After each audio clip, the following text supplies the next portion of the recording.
చిన్నప్పుడు తెలిసి తెలియక 20 ఏళ్ళు, ఇప్పుడు ఈ గోలు గొడవలతోనే ఇంకెన్నాళ్ళు.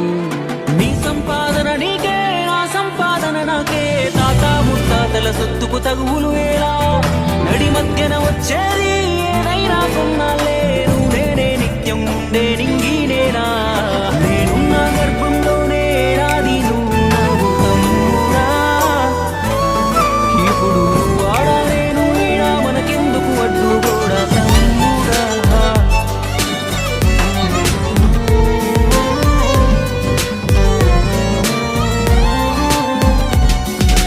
నీలోనే ఆనందం నా దేవా, నీలోనే నాకు జీవం కొనసాగుతూ మనము నీలోనే ఆనందం నా దేవా, నీలోనే నాకు జీవం.